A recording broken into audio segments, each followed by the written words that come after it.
Why am I in pain?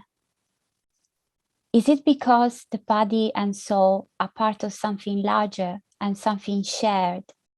States of the same substance, like water, that can be both liquid and solid.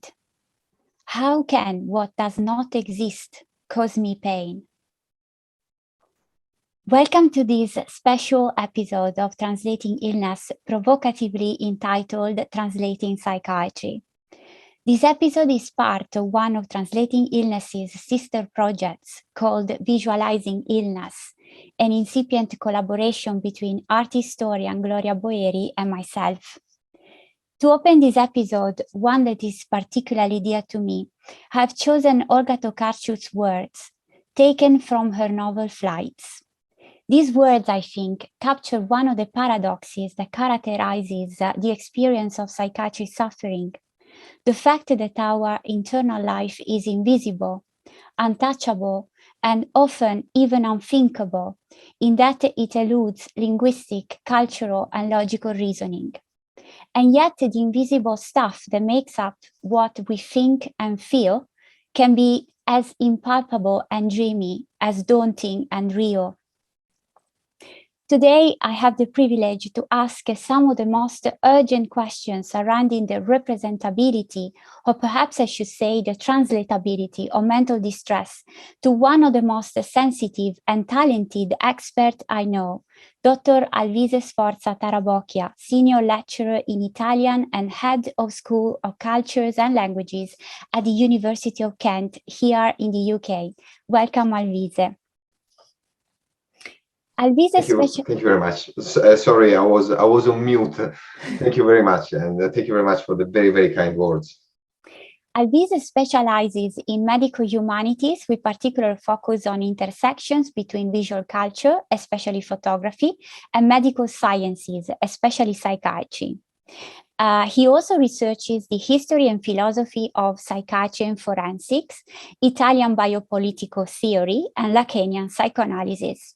He's the author of path-breaking publications, including an ambitious monograph, Psychiatry, Subjectivity, Community, Franco Basaglia, and Biopolitics, published by Peter Lang in 2013.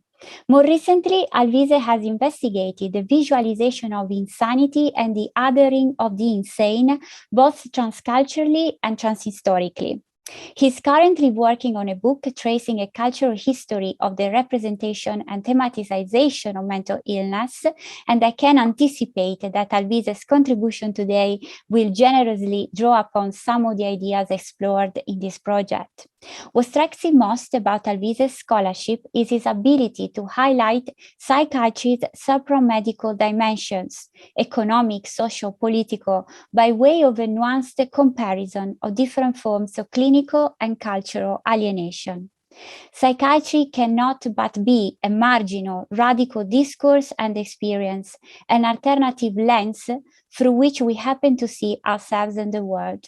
For me, psychiatry is in a sense a form of, or a door into, translation, into alterity.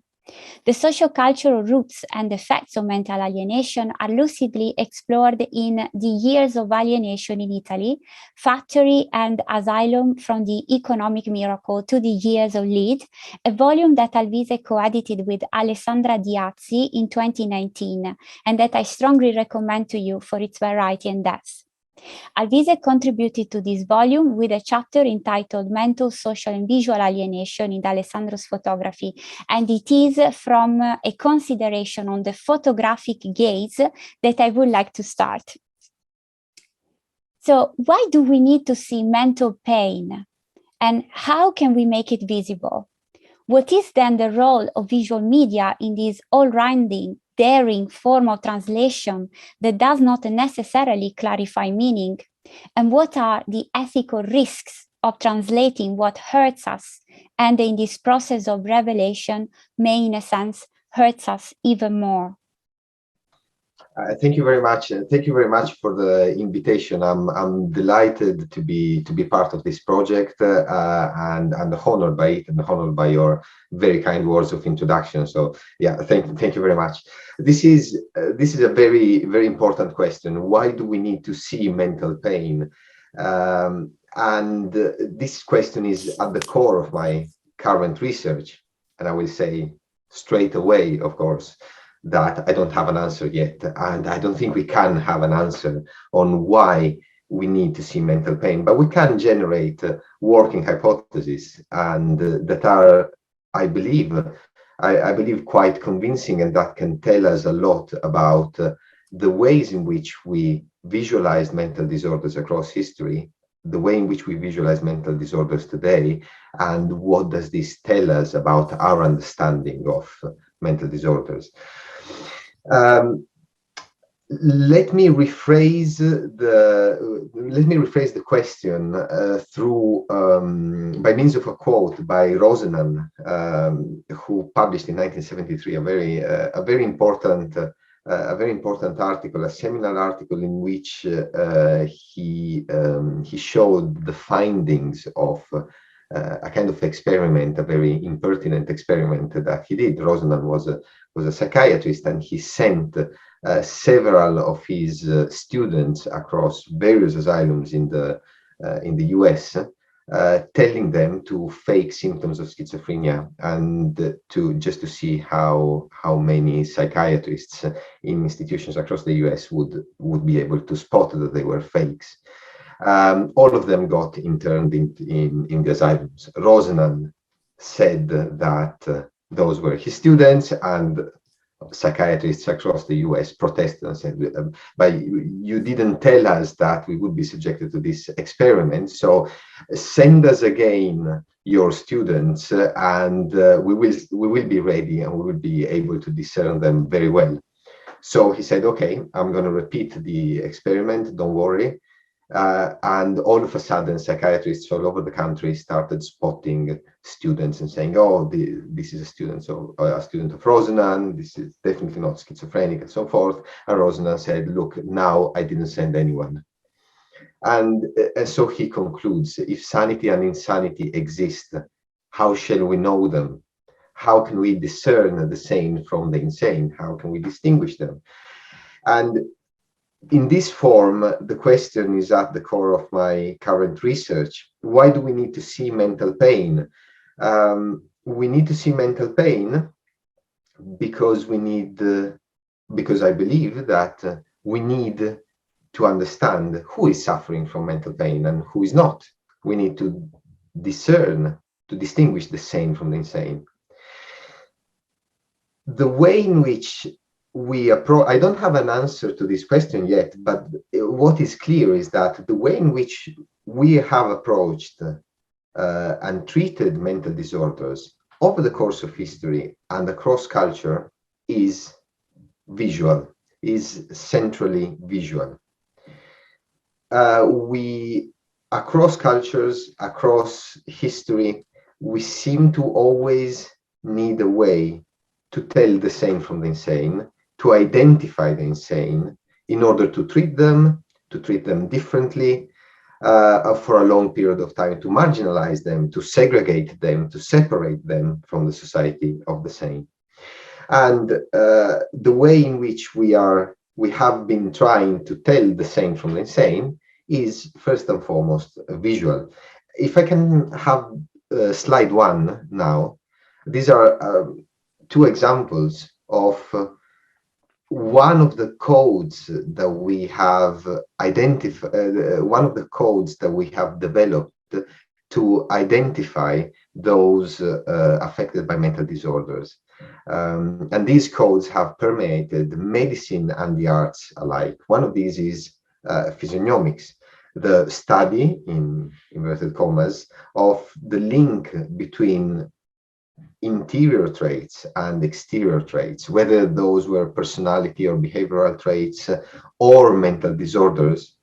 It doesn't matter. We see here on the right-hand side an image by Philippe Pinel that shows the different shape of the head of an idiot. On the left-hand side, we see an image from Morrison's treatise that shows the physiognomics of someone suffering from mania, which by and large we could equate with modern-day schizophrenia. So we have developed these sort of codes, and they had a very strong influence on both the medicine and the arts. We need to translate the interior into something, the internal reality, into something that is externally visible.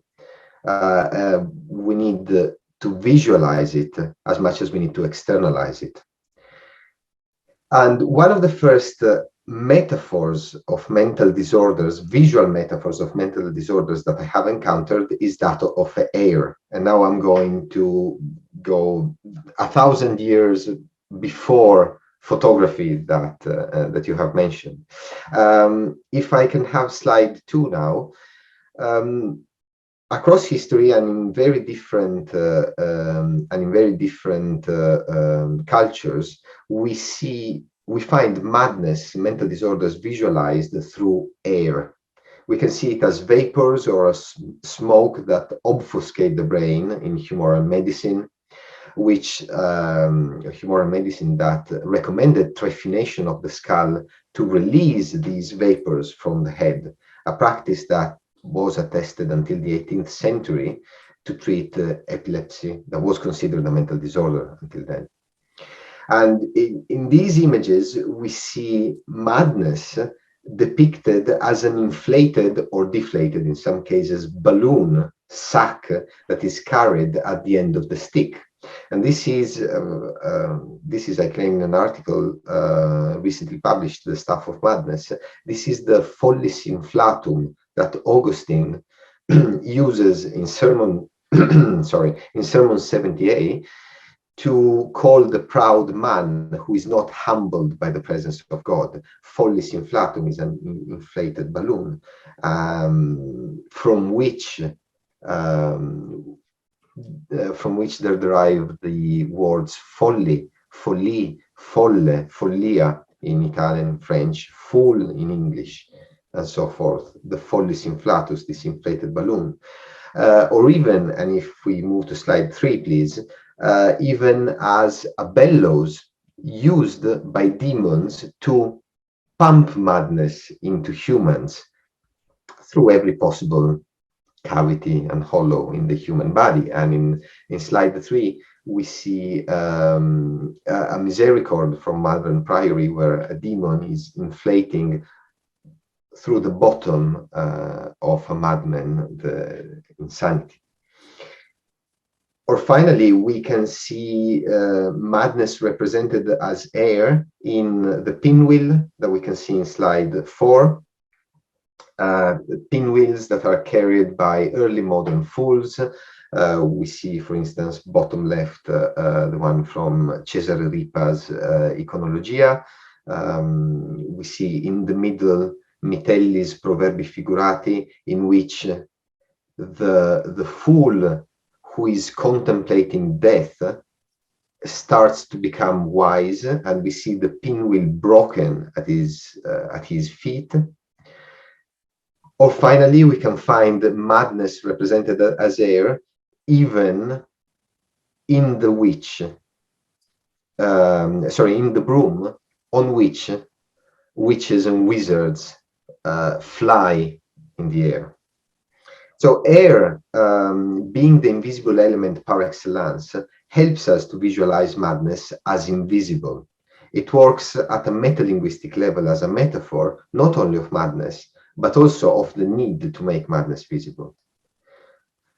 The visualization of madness is not, however, only a history of discrimination. We need to see to believe, despite the iconoclastic or at least iconoskeptic aspects of our Judeo-Christian roots. Without a visual presence, mental disorders could be and have been easily dismissed as quirks, personality traits, just general weirdness.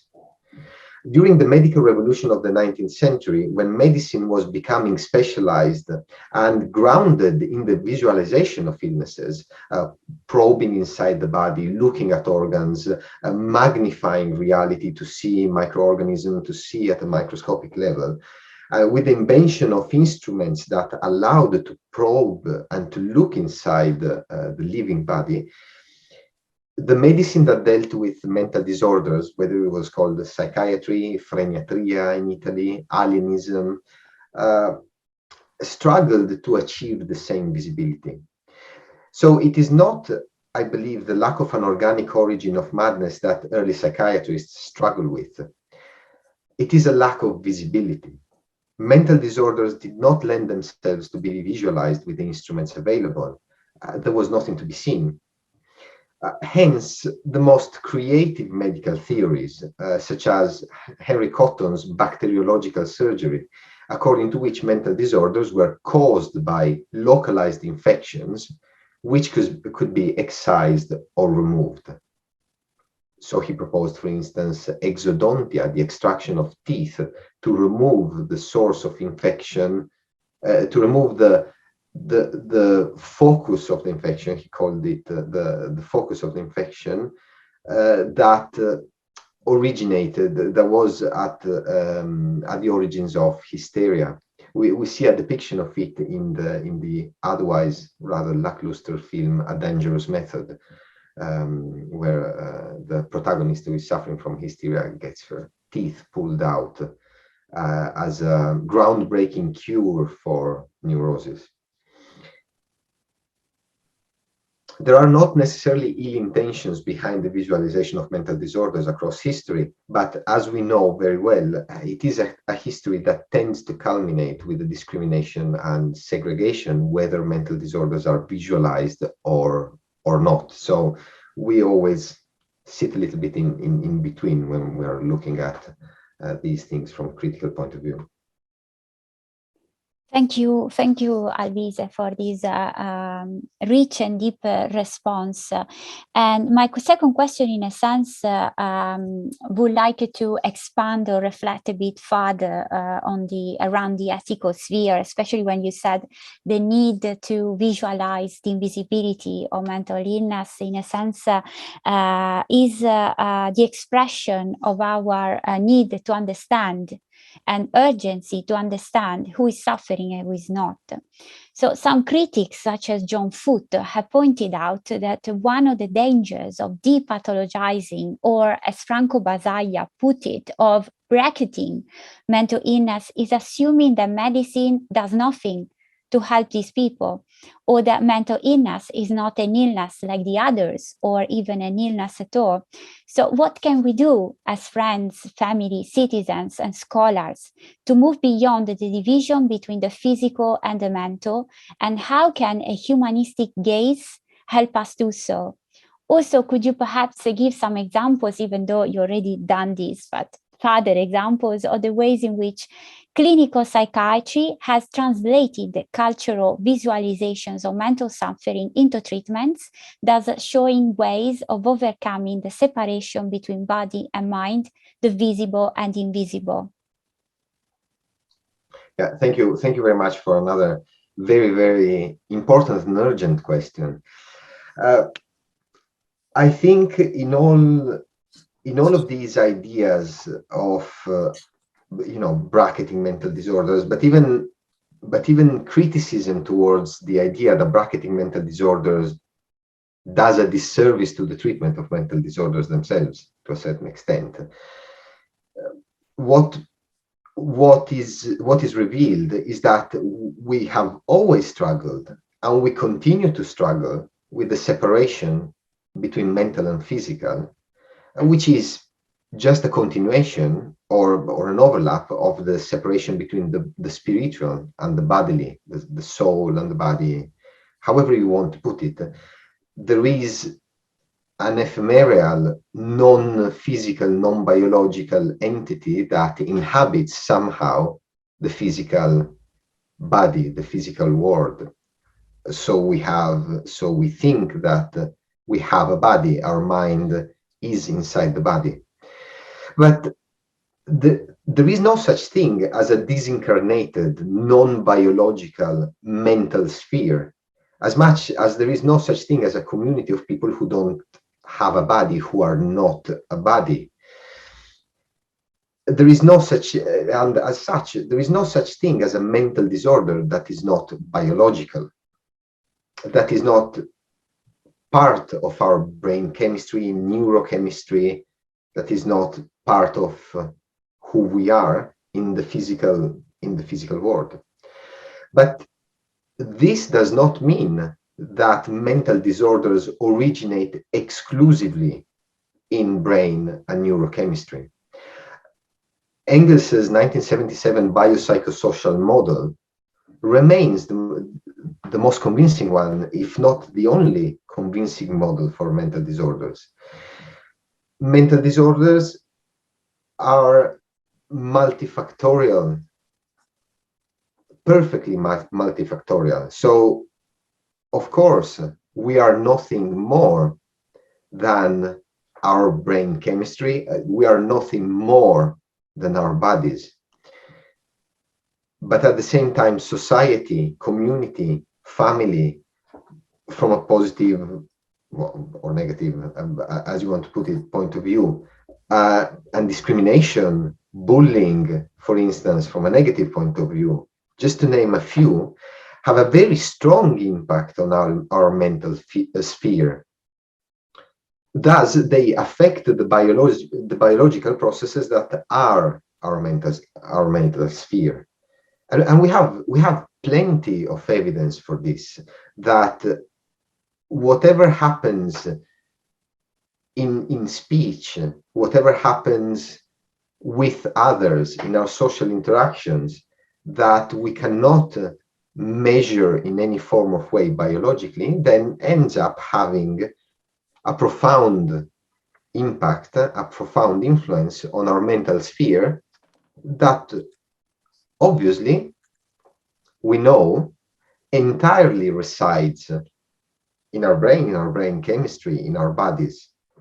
There's nothing, so there is nothing metaphysical in saying that mental disorders originate from different factors that are not entirely biological, even though we accept that we know that our mind is biology.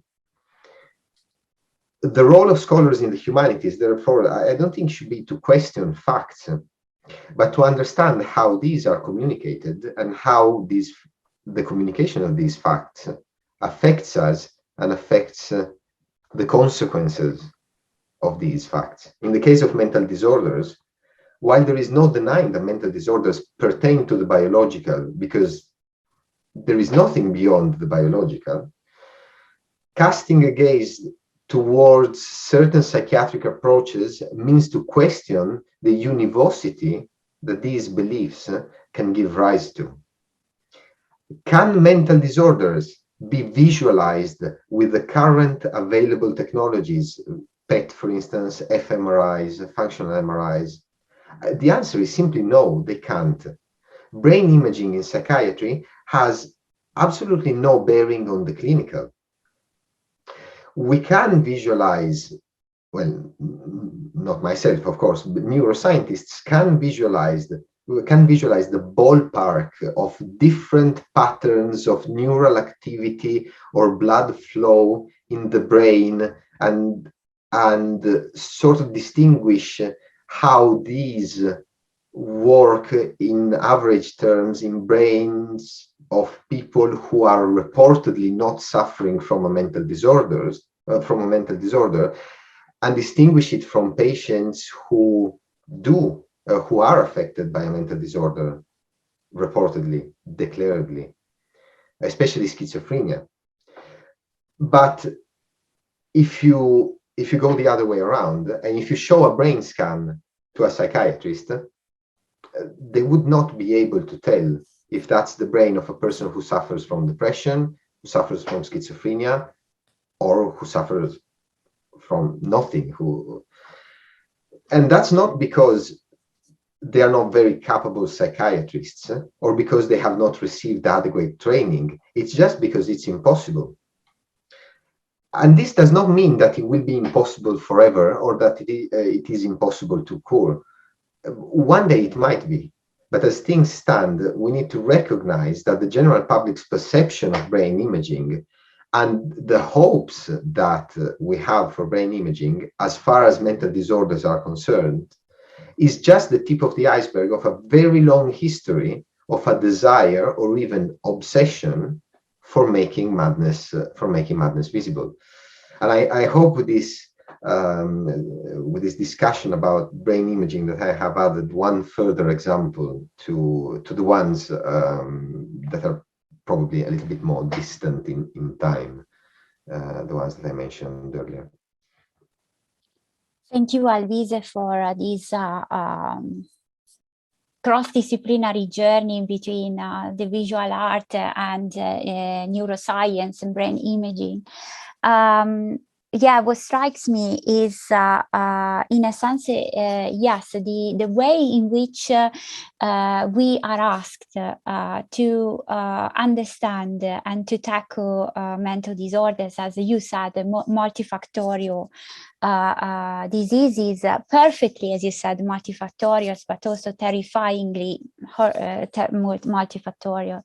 And diseases that, although are unpalpable and invisible, translate biologically and have an immediate and profound response in our bodies. So I would like now to move from the clinic and neuroscience to society and politics. And my third question is an invitation to tell us a bit more about the imbrication between psychiatric and political alienation. So in one of your articles, you quote Michael Foucault's hypothesis that the hiding and othering of the mental sufferer serves the purpose of maintaining the bourgeois social order. This is reminiscent in a sense of Bernard Mukland's famous statement that alienation is the malady that affects, broadly speaking, capitalist countries. Now, how can we use our suffering as a way of dismantling rather than perpetuating economic, social, political, and epistemic injustice? What can we learn from pain that affects us most intimately, most invisibly? Indeed. Thank you very much. Thank you very much for this question. Well, studying the history of mental disorders in general, or in the specificity, the history of the visualization of mental disorders, does not only mean to recognize our obsession for bringing invisible ailments to the visual, and to recognize discrimination and marginalization when we encounter it in the visual field.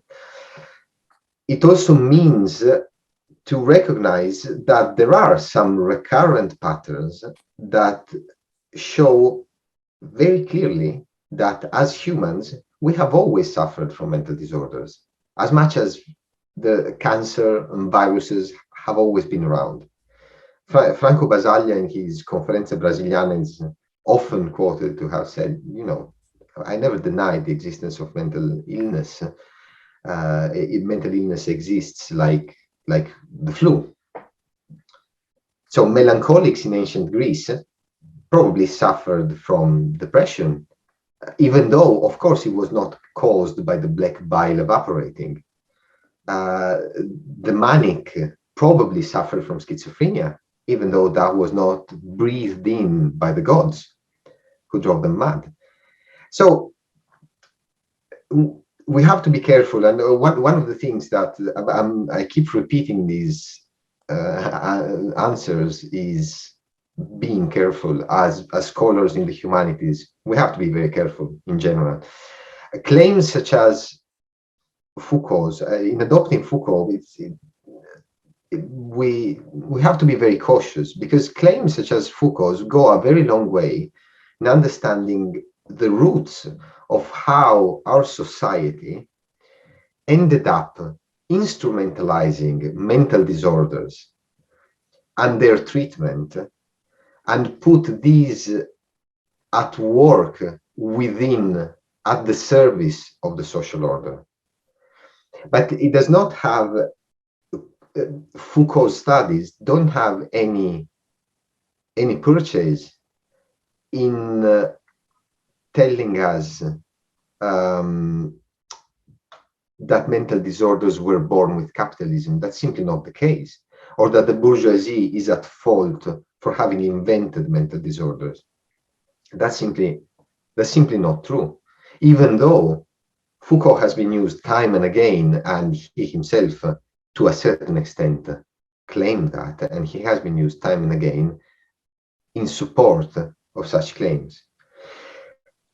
So, and I'll fold onto the previous question, actually. It is in this, at this point, that a critical humanistic gaze can make all the difference. Mental disorders exist and affect us, whether we want it or not, whether we live in a turbo-capitalist society or in a tribal society, regardless of whether we live in a village or in a million people city. They affect us regardless of the historical period or culture we live in. But the way we visualize them, we understand mental disorders and we treat them can vary greatly. And that's where a critical gaze can make a difference. What also varies, and this again has been demonstrated, is the prevalence of certain mental disorders or of certain mental ailments. So if we can put up slide 5, it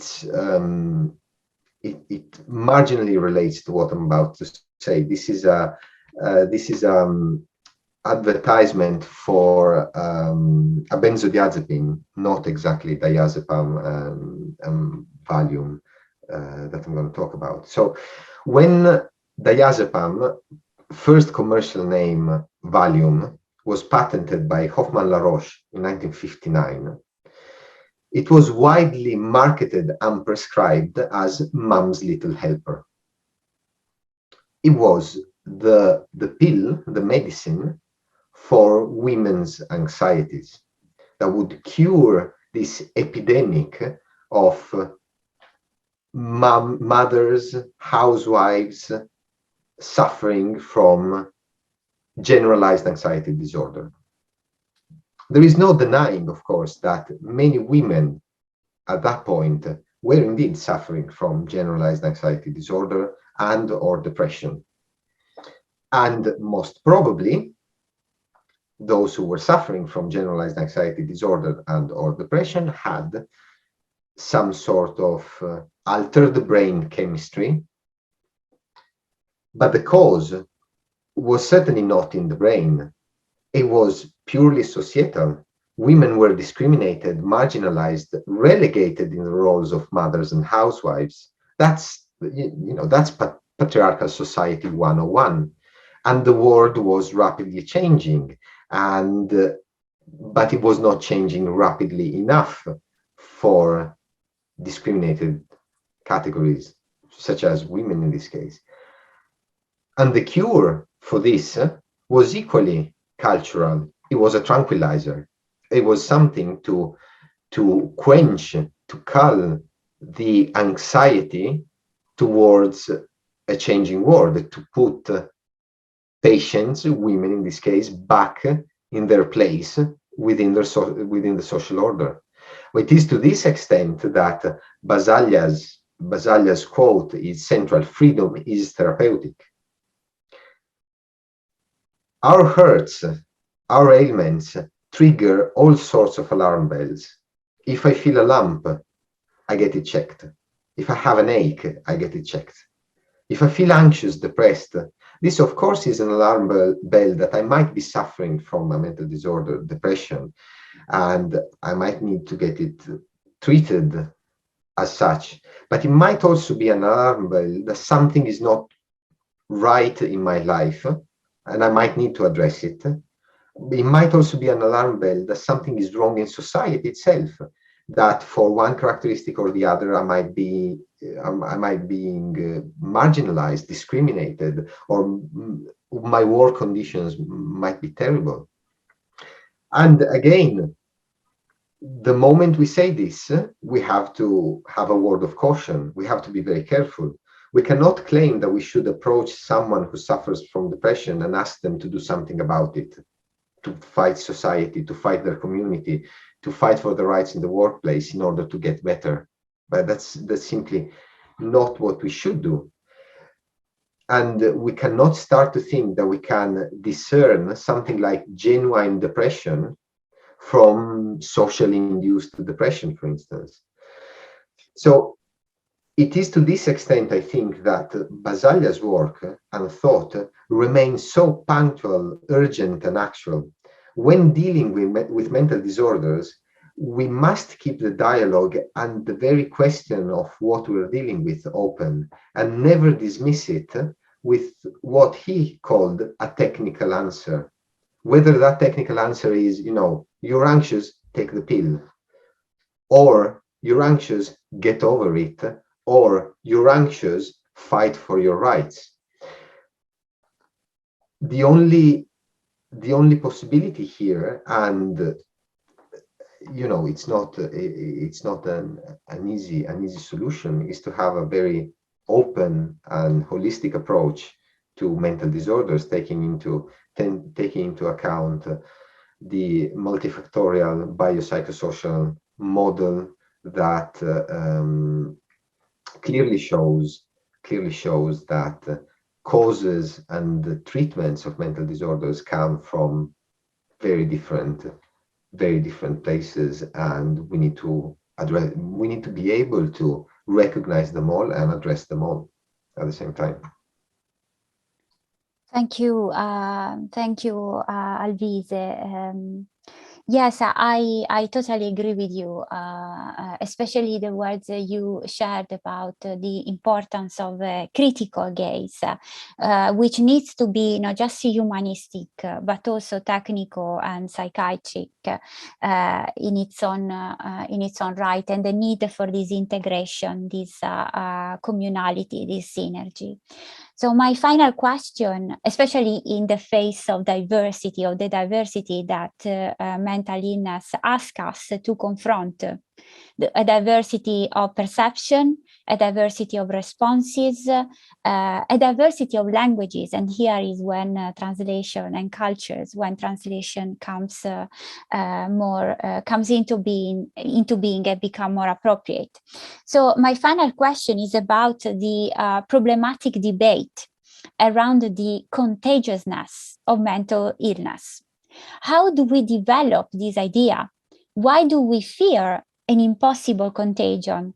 And how can we fight the discrimination and stigma by way of culturally sensitive, indeed translational approaches? Thank you. Yeah. It's another very, very important and urgent question, especially in this moment in time when we are just getting out of a pandemic, and therefore issues of contagion are incredibly urgent to deal with. Across history and different cultures, we have, and if I can have slide 6 and slide 7, we're moving from one to the other. We have plenty of iconography of the insane being pictured as a multitude. Okay, here, for instance, in the first image, this one, yeah, we have countless insane in the city of Malagem, caught up by this collective madness, and several people sort of treating them, pouring infusions into their open heads, cutting countless stones of madness out, others selling their stones of madness, and so forth. And in slide 7, we have different, we have here an image of the fed the fool, an image of the multitude of fools that invade the city during a carnival. And in slide 8, we have an image of the mud falling from trees, the world being so full of fools. We also have in slide 8 an image of a cage of fools. We have plenty of images of these cages being overridden, of madmen pouring into the cities, overflowing into sane society. Mental disorders are invisible if not for their effects. And as discussed, sometimes mental disorders, especially when there are epidemics of mental disorders, let emerge social injustices, discriminations, and they let emerge the need for change, which is something that, as opposed to mental disorders, is contagious. And luckily so. Epidemics of mental disorders could be, and perhaps should be, triggering of societal change. Around the visualization of the insane as a multitude, there also pivots the image of an inversion. So the Feast of Fools, the carnival, is a moment when societal rules go upside down. And in the same way, in iconography, we see often the world depicted as an asylum. So if I can have slide 9, which should be the last one, we have a wonderful image by Mitelli, the one from the one who drew the proverbi figurati that I've shown earlier. We have an image that says very clearly, il mondo è per lo più una gabbia di matti. The world is, by and large, a cage of fools. And depicted in this cage of fools, there are all the typical different crazy things that people do despite not being mad. It's the world itself that has gone mad, something with which we can very easily relate today, of course.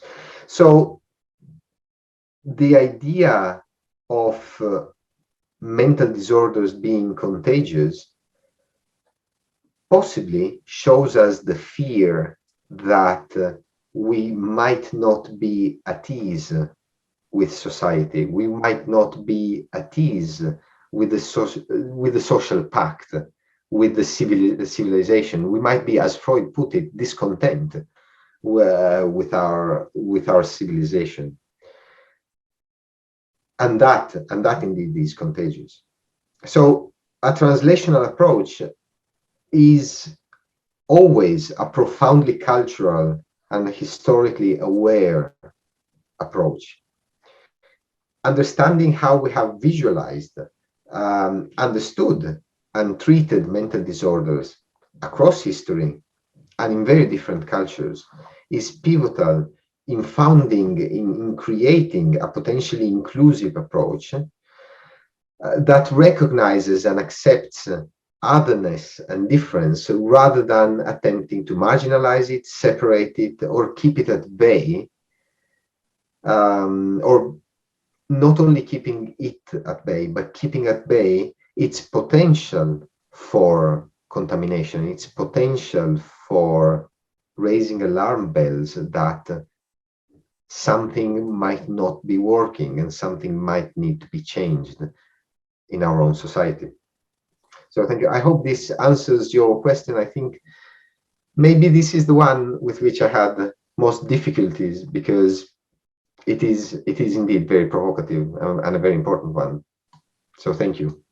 Thank you, Alvise. It is indeed a very difficult, even not only ethical question, but scholarly question, one that especially scholars in the humanities should be careful in addressing, but also really should address, because as you said, it's something that it's palpable. And I liked very much the idea that the way in which you responded by overturning the meaning and the implications of contagiousness by looking at it through a positive lens, the lens of change, because change is inherent in mental suffering,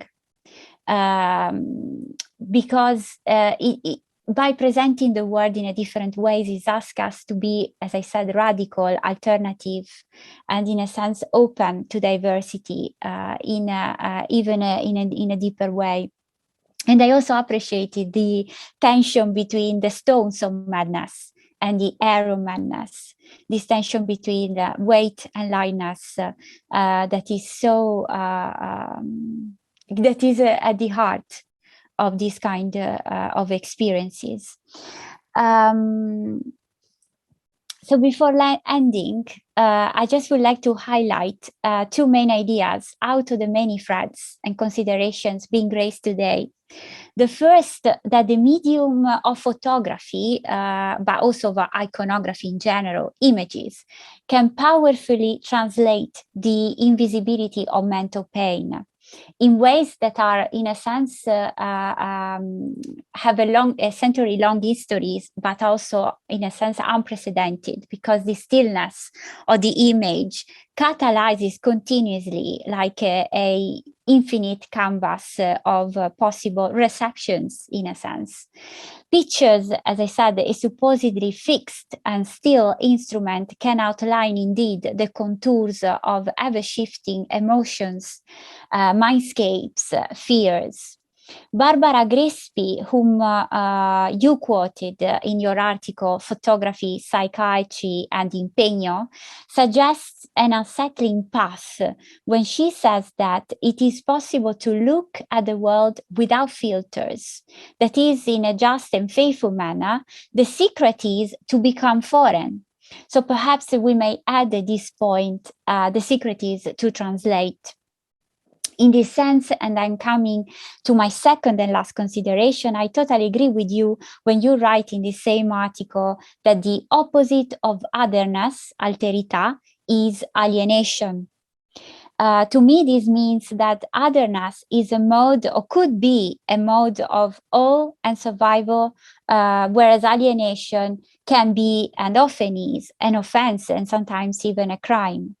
So as you put it, and it is with your words that I wish to conclude today, otherness is the condition in which one recognizes the other as a determining presence for oneself, but also recognizes oneself as a determining presence for the other. Through this double recognition, double gaze, one is able to remain exposed to otherness without sinking in it. Thank you, Alvise. Thank you very much. This was great, and it's a very fascinating project you have going on. So congratulations. Thank you very much for this. Thank you. And thank you for listening.